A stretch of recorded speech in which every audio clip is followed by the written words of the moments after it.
Hello everyone, welcome to Vishwise classes.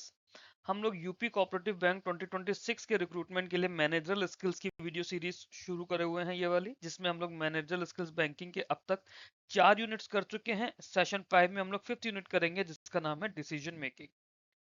Syllabus की बात करें तो सबसे पहले हम लोगों ने हैंडलिंग ऑफ एचआर करा था, जिसमें मैंने आप लोगों को दो टॉपिक्स अलग से बोला था आरबीआई ग्रेड बी के करने के लिए, एक मोटिवेशन और एक लीडरशिप। मेरे चैनल पे मोटिवेशन का एक वीडियो है, लीडरशिप के दो वीडियोस हैं जो मैंने आप लोगों से रिक्वेस्ट करा था करने के लिए।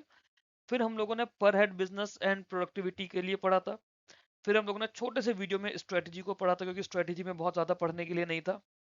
पिछले वीडियो में हम लोगों ने टीम वर्क पढ़ा था, और टीम वर्क के साथ में मैंने आपको बोला था कि आरबीआई ग्रेड बी वाली प्लेलिस्ट में से ही आप लोगों को स्ट्रेटजी नाम का एक सॉरी आप लोगों को कॉन्फ्लिक्ट नाम का एक टॉपिक करना है। मैनेजमेंट की प्लेलिस्ट है मेरे चैनल पे आरबीआई ग्रेड बी की, उसमें से स्ट्रेटजी वाला वीडियो आपको टीम वर्क के लिए करना है।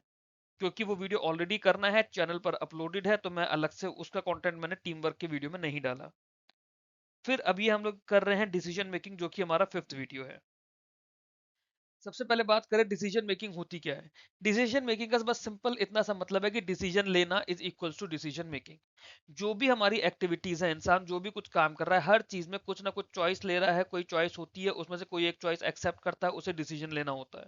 डिसीजन मेकिंग के अंदर एक प्रोसेस होता है जिसमें हम लोग डिसाइड करते हैं to adopt a certain course of action from various alternatives to set a predetermined गोल।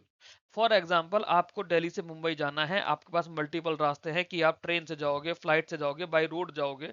तीनों ऑल्टरनेटिव्स है, फिर उसमें भी आपके पास मल्टीपल ऑप्शंस है कि रोड से आप कैसे कैसे जाओगे, फ्लाइट से आप कौन से फ्लाइट लोगे, कितने रुपए तक की फ्लाइट लोगे, इकोनॉमी में जाओगे, बिजनेस क्लास में जाओगे, ट्रेन में बहुत सारी ट्रेनें हैं। तो आपके पास बहुत सारे ऑप्शंस है, बट प्री डिटरमाइंड गोल क्या है, that you have to travel from Delhi to Mumbai. तो आप उन सारे ऑल्टरनेटिव्स में से जितने भी ऑल्टरनेटिव्स हैं, रोड, रेल, एयरवेज, उसमें भी मल्टीपल सब ऑल्टरनेटिव्स, उसमें से आप कोई एक कोर्स ऑफ एक्शन लोगे कि मैंने ट्रेन में टिकट बुक करा दिया क्योंकि रोड में मुझे टाइम ज्यादा लग रहा है, या फिर फ्लाइट मेरे को ज्यादा एक्सपेंसिव पड़ रही है। What chose I chose to book train ticket. अब वो कौन सी ट्रेन में टिकट कराया है, मेरे को कितने बजे पहुंचना है, मेरी ट्रेन कितने बजे यहाँ से है, उस सब पे डिपेंड करेगा ना। ये सिर्फ एक एग्जांपल के लिए। सो दैट डिसीजन कि आपने क्या करा, किस तरह से आप जा रहे हो to achieve a set of predetermined goal. Predetermined goal क्या है कि मुझे मुंबई पहुंचना है। That is a decision making. Decision making हमेशा फ्यूचर ओरिएंटेड होती है, क्योंकि जो सोल ऑब्जेक्टिव होता है is to guide organisational and human activities towards achieving the future objective. जैसे हमारे इसी एग्जांपल में, हम फ्यूचर में ही तो मुंबई पहुंचेंगे, अभी ट्रेन टिकट बुक करा तो अभी तो मुंबई नहीं पहुंच गया ना। तो फ्यूचर में मुझे मुंबई पहुंचना है, कल पहुंचना है या परसों पहुंचना है, उसका डिसीजन मैं आज लूंगा। तो decision making is always a future oriented. It decision making process involves investigating the organizational resources in realizing a predetermined goal or solving a problem by following a specific course of action। ठीक है। George R Terry है। George R Terry एक फिजियोलॉ sorry एक psychologist है। उन्होंने क्या बोला, decision making is the selection based on certain criteria from two or more alternatives. जब आपके पास ऑप्शन ही नहीं है तब तो वो करना ही करना है। बट अगर आपके पास ऑप्शन आ जाए कि ये करना है या क्या करना है, तो वहां पे आप चूज करोगे ना, आप सिलेक्शन करोगे। According to Mary Cushing-Niles, decision making takes place in adopting the objectives and choosing the means, and again when change in situation creates necessity for adjustments। मतलब इन्होंने क्या करा, इन्होंने ऑब्जेक्टिव को अडॉप्ट करने के लिए हम लोग डिसीजन मेकिंग लेते हैं, और मींस हम लोग बार बार चूज करते हैं जब भी सिचुएशन हमें एडजस्टमेंट्स के लिए बोलती है। हाइन वेरिक और हैरोल्ड कून्स, इन्होंने क्या बोला, इन्होंने डिसीजन मेकिंग को डिफाइन करा है as the selection of count of action among alternatives. It is the care of planning. ठीक है। In organization decisions are required to be taken either to solve problem और to achieve certain results. Obvious सी बात है, किसी भी organisation में decision क्यों लिए रहेंगे, क्योंकि हमें कुछ करना है ना। अभी ये नहीं कि खाली बैठे बैठे कुछ भी करते रहेंगे। ऑर्गेनाइजेशन का एक गोल होगा, एक ऑब्जेक्टिव होगा, कुछ रिजल्ट्स हम अचीव करना चाह रहे होंगे, कोई प्रॉब्लम सॉल्व करनी होगी। तो decision making is judgemental in nature. Decision हमेशा एंड रिजल्ट होता है जो कि अचीव किया जाता है by analysing the situation, formulating alternate solution and selecting the best one for achieving the desired results. अब ऑल्टरनेट सॉल्यूशंस भी आप देखते हो, आप भी देखते हो कि कोई भी प्रॉब्लम है उसका सॉल्यूशन किस तरह से होगा, किसी भी सिचुएशन का सॉल्यूशन किस तरह से होगा, उसको सोचने के लिए जो एंड रिजल्ट होता है आपका, वो एक डिसीजन होता है। उस गोल को अचीव करने के लिए, उस डिजायर्ड रिजल्ट को अचीव करने के लिए you take a decision.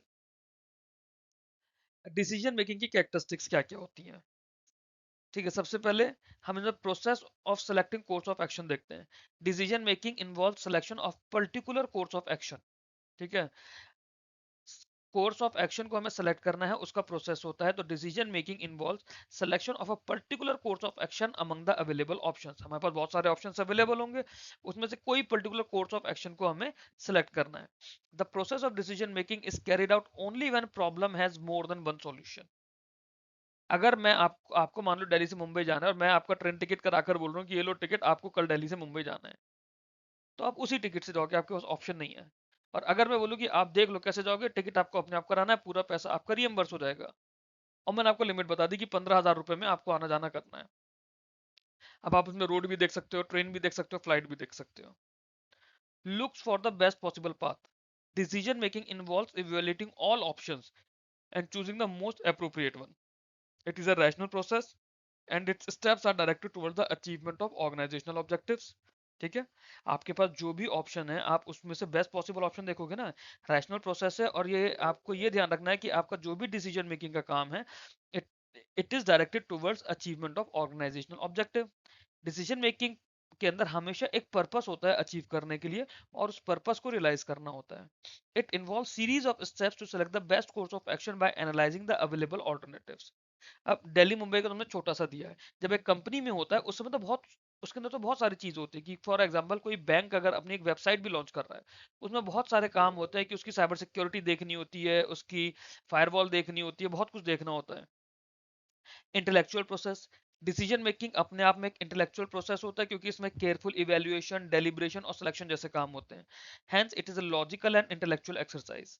The success of decision making process depends on the reasoning ability and sound judgement of the manager. Involves a level of commitment. Decision making के अंदर level of commitment भी होता है from the organisation on following a particular course of action. As the decision making process is a time based process, the term commitment strong है, short है या फिर long है, it may depend on the nature of the decision. क्योंकि decision making एक time based process होता है, तो आपका शॉर्ट टर्म कमिटमेंट होगा या लॉन्ग टर्म कमिटमेंट होगा, ये उस डिसीजन पे डिपेंड करेगा कि डिसीजन किस नेचर का है। रिलेटेड टू सिचुएशन और एनवायरनमेंट। एनवायरमेंटल फैक्टर्स और सिचुएशन, उनका भी बहुत ज्यादा इफेक्ट आता है डिसीजन मेकिंग पे। Nature of decision is also Altered by the change in business situation.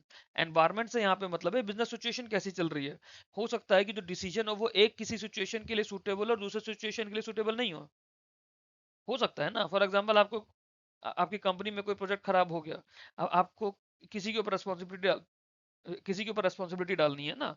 किसी एक को मान लो आपको टर्मिनेट करना है, आपके पास दो एम्प्लॉयज है, आप देखोगे दोनों में से हो सकता है इसको मैं टर्मिनेट कर दूं, मेरे बिजनेस को लॉस ज्यादा नहीं है, बट अगर दूसरे को टर्मिनेट कर दिया, वो ऑलरेडी चार दूसरे कॉन्फिडेंशियल प्रोजेक्ट्स पे काम कर रहा है, जिसके अंदर से मैं अभी मैन पावर लूज नहीं कर सकता। There could be multiple number of conditions और सिचुएशंस। तो डिसीजन जो होती है, हो सकता है कि कोई डिसीजन एक किसी सिचुएशन में सूटेबल हो, बट वही डिसीजन दूसरी सिचुएशन में सूटेबल नहीं हो सकता। तो यहाँ पे सिचुएशन और एनवायरनमेंट से मतलब यही कंडीशंस होती है जो बिजनेस के अंदर आपकी कंडीशन चल रही होती है। Pervasive function. डिसीजन मेकिंग एक परवेसिव एक्टिविटी है, सभी एम्प्लॉय जो भी ऑर्गेनाइजेशन में होते हैं उन सब के लिए। It is a pervasive activity of all employees engage in an organisation. Complex complexity जो होगी डिसीजन की, it varies from level to level, but there is no alternative to decision making process, it is an ongoing and all pervasive process. Human process होता है। Although decision making intellectual है, it is condition by several other human factors. जैसे individual perception क्या है, बायस होता है लोगों का, प्रेजुडिस होता है, कई बार कल्चरल सोशल बैकग्राउंड ऐसा होता है, उनकी इन्फ्लुएंस ऐसी होती है। एजुकेशनल और इंटेलेक्चुअल लेवल होता है डिसीजन मेकर का, उसकी नॉलेज, उसका एक्सपीरियंस, ऐसे बहुत सारे फैक्टर्स हो जाते हैं। फॉर एग्जाम्पल ऐसे समझ लो कि अगर आप इंटरव्यू देने जा रहे हो, तो इंटरव्यू में आपका जो भी इंटरव्यूअर पैनल है वो आपके मार्क्स के लिए एक डिसीजन लेगा ना। अब आपको वो सेलेक्ट करेगा नहीं करेगा, उसके लिए बहुत सारी चीजें हो सकती हैं। हो सकता है कि आपसे पहले कोई कैंडिडेट आया हो, वो उसी के गांव का हो जो इंटरव्यू पैनल का हेड बैठा है, या उसका अड़ोसी पड़ोसी हो, उसका जानकार हो, तो वो आपको ना लेकर उसे लेना पसंद करेगा। हो सकता है वो उसकी राइवल फैमिली से हो, मान लो उसी के गांव का, बट दोनों की फैमिली में लड़ाई झगड़ा चल रहा है पिछले 2 जनरेशन से, तो वो उसको सेलेक्ट ना करके आपको सेलेक्ट कर लेगा। उसका खुद का एक्सपीरियंस क्या बोल रहा है, उसका खुद का इंडिविजुअल परसेप्शन क्या है। तो क्योंकि डिसीजन मेकिंग एक इंटेलेक्चुअल प्रोसेस तो है ही है, बट बहुत सारे ह्यूमन फैक्टर्स भी इसको अफेक्ट करते हैं। अब ह्यूमन फैक्टर जैसे इंडिविजुअल परसेप्शन हुआ, बायस प्रेजुडिस हुआ, कल्चरल सोशल बैकग्राउंड हुआ, उसका इन्फ्लुएंस हुआ, एजुकेशन इंटेलेक्चुअल लेवल हुआ डिसीजन मेकर का, उसकी खुद की नॉलेज एक्सपीरियंस हुई। तो decision making are helpful to certain extent, but no tool or technique, है ना, जो टेक्निक्स और डिसीजन मेकिंग वो तो हेल्पफुल होती है, बट कोई टूल या टेक्निक इन ह्यूमन फैक्टर्स को अंडरमाइन नहीं कर सकती। Freedom of selecting a specific course of action, judicious decision making जो होती है उसमें फ्रीडम होती है to choose the best course of action from the available alternatives, और उसे चूज करने के लिए कोई प्रेशर या इन्फ्लुएंस नहीं होता। However, uncertainty is inherent in all decisions as the outcome can only be anticipated but never known for sure। क्योंकि आप जब ऑर्गेनाइजेशंस में, कॉर्पोरेट में, बैंक्स में डिसीजन मेकिंग करते हो तो आपको आउटकम नहीं पता होता। आपको ये पता होता है कि ये आउटकम हमें अचीव करना है, क्या हम वो अचीव कर पाएंगे या नहीं कर पाएंगे उसकी अनसर्टेनिटी होती है। आप कोशिश पूरी करते हो कि आपका आउटकम आए। फॉर एग्जाम्पल, आप जब बैंक में जॉब करोगे, आपको किसी कस्टमर के आगे इंश्योरेंस बेचना होगा। आप पूरी कोशिश करोगे उसको इंश्योरेंस बेचने की, बट आपको नहीं पता वो इंश्योरेंस खरीदेगा या नहीं खरीदेगा। हो सकता है वो लास्ट में आके मना कर दे। जब कॉल सेंटर वाले लोन बेचने के लिए, क्रेडिट कार्ड बेचने के लिए या प्रॉपर्टी बेचने के लिए आपको कॉल करते हैं, वो तो इसी इंटेंट से कॉल करते हैं ना कि हमें प्रॉपर्टी बेचनी है। उन्हें आउटकम तो नहीं पता कि आप खरीदोगे नहीं खरीदोगे, वो पूरी कोशिश करते हैं कि आप उनकी बात सुन लो, उनसे प्रॉपर्टी खरीद लो, but then outcome is always uncertain. Decision कितने तरह के होते हैं? डिसीजन को हमने कई तरह से क्लासिफाई करा है। जैसे एक हमारा होता है प्रोग्राम्ड और non programme decision. Programme decision कौन से होते हैं? प्रोग्राम डिसीजन वो डिसीजन होते हैं which are taken while formulating the policies of organization, और ये रिपीटिव नेचर के होते हैं। जैसे the problem and choices related to the program decision are predictable, and response और outcomes are also part of the plans. तो program decision वो है जो हम लोग कुछ पॉलिसीज बनाते हुए लेते हैं, और वो हमेशा रिपीटेटिव नेचर के रहेंगे। जो भी प्रॉब्लम्स होंगी इसमें, जो भी चॉइसेस होंगी, वो प्रिडिक्टेबल होती है, और उनका रेस्पॉन्स और आउटकम भी। तो वो एक प्लान की तरह रहता है। That there are templates in the form of standard operating procedure, rules etcetera, which lay down the decision that are needed to be taken in a particular situation। ठीक है। फॉर एग्जाम्पल, जैसे आप लोगों के सिलेक्शन का क्या process है, आप लोग एग्जाम के लिए पढ़ रहे हो, आप लोगों के सिलेक्शन का एक प्रोसेस है पूरा। रिक्रूटमेंट का क्या है?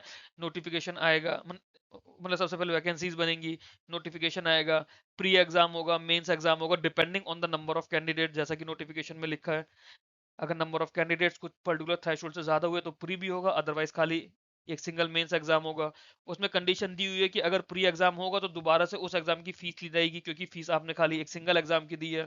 फिर आप प्री क्लियर करोगे, मेंस क्लियर करोगे, उसमें 40% मिनिमम कट ऑफ इन्होंने ऑलरेडी बोली हुई है। फिर उसके बाद आपका इंटरव्यू होगा, फिर आपकी शॉर्ट लिस्टिंग होगी। तो एक सेट ऑफ रूल्स है, उन सेट ऑफ रूल्स के हिसाब से ये प्रोग्राम डिसीजन है कि आपका सिलेक्शन होगा या नहीं होगा।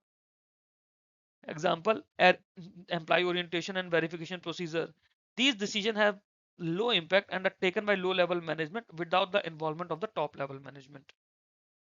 नॉन प्रोग्राम डिसीजन, अच्छा, अब इस लाइन का ये मतलब नहीं है कि आप ये सोचो कि अच्छा सर आप तो बोल रहे हो कि ये तो लो लेवल मैनेजमेंट होगा, हमारा रिक्रूटमेंट क्या लो लेवल का है? नहीं, रिक्रूटमेंट का सिर्फ एक एग्जांपल दिया है समझाने के लिए। नॉन प्रोग्राम डिसीजंस कौन से होते हैं? ये यूनिक और अनप्रिडिक्टेबल होते हैं। They are taken according to the particular problem और सिचुएशन। ये लॉजिकल थिंकिंग पे बेस्ड होते हैं, साउंड जजमेंट के साथ में, और नॉर्मली टॉप लेवल मैनेजर्स देते हैं। जैसे कि बिजनेस एक्सपेंशन से रिलेटेड कोई डिसीजन है, न्यू टेक्नोलॉजी से रिलेटेड कोई डिसीजन है, कोई नया प्रोडक्ट लॉन्च करना है उससे रिलेटेड कोई डिसीजन है, तो ये चीजें टॉप लेवल के मैनेजमेंट के लोग लेते हैं। मेजर और माइनर डिसीजंस होते हैं, ये दूसरा क्लासिफिकेशन है। डिसीजंस को हम मेजर भी बोल सकते हैं, माइनर भी बोल सकते हैं। मेजर डिसीजंस वो होते हैं that carry a high risk और इन्वॉल्व हैवी कॉस्ट। जैसे कि कोई नई फैक्ट्री खोलनी है, तो वो एक तरह का मेजर डिसीजन हो गया। डिसीजंस को माइनर तब बोलते हैं जब उसमें बहुत कम रिस्क होता है, जैसे कि आपकी जो रेगुलर सप्लाईज है, replenishment of cleaning supplies in the organisation, ना ऑर्गेनाइजेशन में वाइपर खत्म हो गए हैं या पोछे खत्म हो गए हैं, क्लीनर चाहिए, फ्लोर क्लीनर चाहिए, वॉशरूम क्लीनर चाहिए, तो वो आपके माइनर डिसीजन हो गए, इसलिए लो लेवल के लोग ही ले लेते हैं। तो एक हायरार्की होती है कि हर लेवल पे एक्सपेंडिचर की पावर होती है, कि एक लेवल पे 10,000 रुपए तक का खर्चा कर सकते हैं महीने का, दूसरा लेवल 50,000 तक कर सकता है, तीसरा लेवल 1 लाख तक कर सकता है। तो डिपेंडिंग। फिर आपके रूटीन और स्ट्रेटेजिक डिसीजंस करके होते हैं। रूटीन डिसीजंस वो होते हैं जो डे टू डे डिसीजंस होते हैं, जिनमें बहुत ज्यादा ग्रेट इवैल्यूएशन या डेलिब्रेशन नहीं चाहिए। लो रिस्क होते हैं, इनके अंदर कोई बहुत ज्यादा सब्सटेंशियल कॉस्ट नहीं होती, तो इसमें बहुत ज्यादा टाइम और मोनोटोनस नहीं चाहिए, मतलब बहुत ज्यादा टाइम नहीं चाहिए होता और मोनोटोनस होते हैं नेचर के। स्ट्रेटेजिक डिसीजंस वो होते तो एक तरह के बेसिक डिसीजंस ही है, बट इनमें हाई रिस्क और कॉस्ट होता है। They are related to the formulation and implementation of strategies and policies. ये नॉन मोनोटोनस होते हैं and are taken keeping in mind a particular problem और सिचुएशन। ये जो डिसीजंस होते हैं ये टॉप मैनेजमेंट के हाथ में होते हैं, ये स्ट्रेटेजी से रिलेटेड होते हैं। स्ट्रेटेजी याद करो, हम लोग ने थर्ड यूनिट में पढ़ा था। उस स्ट्रेटेजी से रिलेटेड स्ट्रेटेजी बनाना है, स्ट्रेटेजी के अकॉर्डिंगली कुछ काम करना है, वो काम टॉप मैनेजमेंट का होता है। And require higher level of expertise, knowledge, evaluation and experience. For example, जैसे रिलायंस इंडस्ट्रीज एशिया की लार्जेस्ट रिफाइनरी बना रही है जामनगर में, ये इसका एक एग्जाम्पल हो गया। तो ये स्ट्रेटेजिक डिसीजन हो गया, ये लो लेवल का मैनेजमेंट नहीं लेगा। बट उन्हें जामनगर में फैक्ट्री बनाने के बाद उनके 4 लोग चले गए, तो उन्हें दूसरे 4 लोग हायर करने हैं। अब वो 4 लोग हायर करने वाला डिसीजन जो होगा वो आपका रूटीन डिसीजन हो जाएगा, डे टू डे ऑपरेशंस का पार्ट हो गया कि कोई आ रहा है कोई जा रहा है। उसमें अब मुकेश अंबानी जी खुद तो नहीं आएंगे, एटलीस्ट जो एंट्री लेवल या 1-2 लेवल की जॉब्स होंगी उस पर तो नहीं आएंगे। अब जो बिल्कुल ही चीफ लेवल की जॉब होगी उसमें मे भी खुद से आ जाए, अदरवाइज तो नहीं आएंगे। फिर आपके पॉलिसी और ऑपरेटिव डिसीजंस की तरह से क्लासिफिकेशन है। प्राइमरी टास्क होता है टॉप मैनेजमेंट का कि गोल्स बनाना और पॉलिसीज बनाना। पॉलिसी डिसीजंस जो होंगे वो ऑर्गेनाइजेशन को डायरेक्शन देंगे और उसके अकॉर्डिंगली ऑर्गेनाइजेशन काम करती है। हर लार्ज कॉर्पोरेशन में एक पॉलिसी मैनुअल होता है जो कि एक बेस की तरह काम करता है for operative decision. Operative decisions क्या होते हैं? उस पॉलिसी के अकॉर्डिंगली ही काम करते हैं। फॉर एग्जाम्पल, आप किसी बैंक में काम कर रहे हो, बैंक में आपको कुछ पॉलिसी दी हुई है कि मान लीजिए आपको ऐसे ऐसे ऐसे करके लोन देना है ना। लोन देने के लिए आपके लिए कुछ एक स्टैंडर्ड मैनुअल है, आपको क्या क्या चेकलिस्ट चाहिए। अब जो वो पॉलिसी बनाई, वो पॉलिसी तो टॉप लेवल के लोगों ने बनाई होगी, है ना। उसमें ब्रांच मैनेजर और चीफ मैनेजर ये सब लोग नहीं जाएंगे, बिल्कुल टॉप लेवल के लोग जाते हैं। बट उसके बाद में जब एक बार पॉलिसी बन गई, अब उस पॉलिसी के अकॉर्डिंगली आप जो भी काम कर रहे हो, तो हर चीज के काम के लिए तो आप बिल्कुल टॉप मैनेजमेंट के पास नहीं जाओगे। हर तरह के लोन के लिए आप टॉप मैनेजमेंट के पास नहीं जाओगे। जैसे आप अगर क्रेडिट कार्ड ले रहे हो, अकाउंट खोल रहे हो, ये आप उस पॉलिसी के अकॉर्डिंग नहीं खोल रहे हो। तो पॉलिसी जो हुआ, पॉलिसी डिसीजन जो हुआ, दैट वाज कि आपकी पॉलिसी बनी कि अकाउंट कैसे खोलना है या क्रेडिट कार्ड कैसे लेना है। अब उस पॉलिसी के अकॉर्डिंगली जब आपका अकाउंट खुल रहा है या आपको क्रेडिट कार्ड इशू हो रहा है, वो उस पॉलिसी के बेस पे हो रहा है, वो ऑपरेटिव डिसीजन हो गया। उसके लिए टॉप मैनेजमेंट के लोग बार बार नहीं आएंगे कि हर एक कस्टमर के लिए टॉप मैनेजमेंट उठकर आ रहा है। फिर आपके ऑर्गेनाइजेशनल और पर्सनल डिसीजंस होते हैं। ऑर्गेनाइजेशनल डिसीजंस वो होते हैं that are related to the achievement of organisational goals. Personal decisions होते हैं जो आपके पर्सनल गोल्स के लिए होते हैं। ऑर्गेनाइजेशनल डिसीजन जो होते हैं वो मिडिल लेवल के मैनेजर्स लेते हैं on the basis of the organization की policies. These decision can be delegated to the employ of the organization. Personal decision जो है they can not be delegated and are taken by the manager personal on individual level. Personal decision ये person to person vary भी कर सकते हैं। ठीक है। फिर हमारे इंडिविजुअल और ग्रुप डिसीजंस आ जाते हैं। इंडिविजुअल डिसीजन से हमें ये पता चल रहा है कि जो इंडिविजुअल ले रहे हैं, अब इंडिविजुअल किस बेस पे लेते हैं, on the basis of rules, procedure, policies या स्टैंडर्ड ऑपरेटिंग प्रोसीजर। ये लो रिस्क होते हैं, लो कॉस्ट होते हैं। और डिसीजन जिसके अंदर ड्यू डेलिब्रेशन चाहिए और वो ड्यू डेलिब्रेशन और डिलीजेंस चाहिए, they are known as group decision. वो जनरली बोर्ड मेंबर्स लेते हैं या फिर उसमें कोई कमिटीज बनी होती हैं ऑर्गेनाइजेशन में, वो कमिटीज मिलकर लेती हैं। फिर आपके लॉन्ग टर्म, डिपार्टमेंटल और नॉन इकोनॉमिक डिसीजंस आते हैं। ये वो डिसीजंस होते हैं जो कि मतलब हाई रिस्क हुए और बहुत अच्छे से ऑर्गेनाइजेशन को इम्पैक्ट कर रहे हैं, तो वो लॉन्ग टर्म, मतलब इन द लॉन्ग रन वो लॉन्ग टर्म डिसीजंस हो जाएंगे। डिपार्टमेंटल डिसीजंस होते हैं वो किसी पर्टिकुलर डिपार्टमेंट से होते हैं and do not necessary influence other departments, या फिर ऑर्गेनाइजेशन एज अ होल को वो इन्फ्लुएंस नहीं करते, वो सिर्फ उस डिपार्टमेंट लेवल के होते हैं, है ना। वो हमारे डिपार्टमेंटल डिसीजंस हो गए। नॉन इकोनॉमिक डिसीजंस वो हो गए that are related to conduct of moral and ethical behaviour, technical values etcetera. अब डिसीजंस को लेते समय manager should remain unbiased and they should make conscious efforts to provide justice to all the members of the organisation. But ऐसा actually में होता नहीं है। होना चाहिए कि लोग अनबायस होकर डिसीजंस लें, बट बीइंग ह्यूमन, जैसा हमने पीछे पढ़ा भी था कि ह्यूमन नेचर जो है डिसीजंस का, वो हमेशा ह्यूमन नेचर उसमें मैटर कर जाता है। क्राइसिस एंड रिसर्च डिसीजन होते हैं। नाम से ही पता चल रहा है, क्राइसिस डिसीजन वो होते हैं जो कि हम किसी क्राइसिस या अनएंटिसिपेटेड सिचुएशन में लेते हैं, है ना। इसके अंदर थ्रेट और डिमांड होती है, इमीडिएट रेस्पॉन्स चाहिए होता है। तो ये जो डिसीजंस होते हैं ये हाई रिस्क होते हैं, इसमें क्विक रेस्पॉन्स चाहिए होता है और अनएक्सपेक्टेड होते हैं। अब बहुत सारी ऑर्गेनाइजेशंस के अंदर इसके लिए कंटिजेंसी प्लान्स होते हैं सो दैट सडन क्राइसिस के अगेंस्ट में कुछ प्रोटेक्शन बनी रहे। डिसीजन जिसके अंदर रिसर्च की जरूरत होती है, स्टडी प्रॉब्लम होती है, उन्हें हम लोग रिसर्च डिसीजन कहते हैं। इसमें प्रॉम्प्ट रेस्पॉन्स नहीं चाहिए होता। डिसीजन मेकर डिसीजन लेने से पहले थोड़ा टाइम लेता है। तो क्राइसिस और रिसर्च डिसीजन में यही बात होगी कि क्राइसिस रिसर्च बिल्कुल आपको एट द इंस्टेंट लेना होता है और रिसर्च डिसीजन में आपको टाइम मिल जाता है। फिर आपके प्रॉब्लम और अपॉर्चुनिटी डिसीजंस होते हैं। प्रॉब्लम डिसीजंस वो होते हैं जो किसी प्रॉब्लम की रिस्पॉन्स में लिया जाता है but it is less severe than a crisis. These decision are taken by the decision maker कि वो किसी प्रिडिक्टेबल प्रॉब्लम को सॉल्व कर पाए। अपॉर्चुनिटी डिसीजंस वो होते हैं that are required to be taken in order to create and exploit business opportunities. Example, cross selling से या अपसेलिंग से रिलेटेड कोई बिजनेस डिसीजन हुए। They are therefore the customer driven and based on a careful study and analysis of customer behaviour. अब decision making process क्या होता है? डिसीजन मेकिंग हमारा 6 स्टेप्स का प्रोसेस है। प्रॉब्लम्स को डिफाइन करेंगे, डेटा को कलेक्ट करेंगे, एक मॉडल बनाएंगे, इवेल्युएट करेंगे, फ्रेमिंग और डिसीजन करेंगे और फॉलो अप एक्शन होगा। सो डिसीजन मेकिंग प्रोसेस के अंदर क्या क्या हुआ? Definition of the problem, collection of data, formation of a model, evaluation, framing and decision और फॉलो अप एक्शन। ठीक है। तो इसका फर्स्ट स्टेप जो है डेफिनेशन ऑफ द प्रॉब्लम। इसके अंदर क्या होता है कि डिसीजन मेकिंग प्रोसेस हम लोग, ये तो हम लोगों ने पढ़ लिया ना, कि किसी प्रॉब्लम को सॉल्व करने के लिए या फिर किसी गोल को अचीव करने के लिए हम लोग डिसीजन मेकिंग का काम कर रहे हैं। तो वो प्रॉब्लम क्या है, उस प्रॉब्लम को आइडेंटिफाई करना, उस ऑब्जेक्टिव को देखना, स्टार्टिंग पॉइंट ऑफ अराइवल पर जाना। While defining a problem, it is the responsibility of the decision maker कि प्रॉब्लम को आइडेंटिफाई करे डिटेल में, सारे पॉसिबल ऑल्टरनेटिव्स के साथ में एक स्ट्रक्चर्ड फॉर्मेट में। स्टेप टू होता है collection of data. After the problem has been identified, next step is to collect the required data, ताकि प्रॉब्लम को आप इवेल्युएट कर पाओ। करेक्ट और accurate data is the basis of sound decision making. Data on the issue at hand gives a total and complete picture and enables correct and proper evaluation and tight choice of alternatives. Data अब हमारे पास internal sources से भी आ सकता है, external sources से भी आ सकता है। एक्सटर्नल सोर्सेज जैसे कोई रिपोर्ट्स हैं, जर्नल्स है, सेल्स ट्रेंड क्या चल रहा है। However, it has to be ensured कि जो भी डेटा हो वो रेलेवेंट हो, रिलायबल हो और अप टू डेट हो। फॉर एग्जाम्पल आप ऐसे समझ लो, आपको दिल्ली से मुंबई की फ्लाइट की टिकट बुक करानी है, तो आपको लेटेस्ट प्राइस चाहिए होगा ना। आप परसों जा रहे हो तो परसों का प्राइस चाहिए होगा। अब पिछले साल का 6 जून का 8 जून का डेटा थोड़ी ना चलेगा आपके लिए। तो आप जब दिल्ली से मुंबई की फ्लाइट टिकट बुक करा रहे हो, तो सबसे पहला क्या डेफिनेशन ऑफ द प्रॉब्लम क्या हो गया कि you have to reach Mumbai tomorrow या फिर day after tomorrow at a particular time.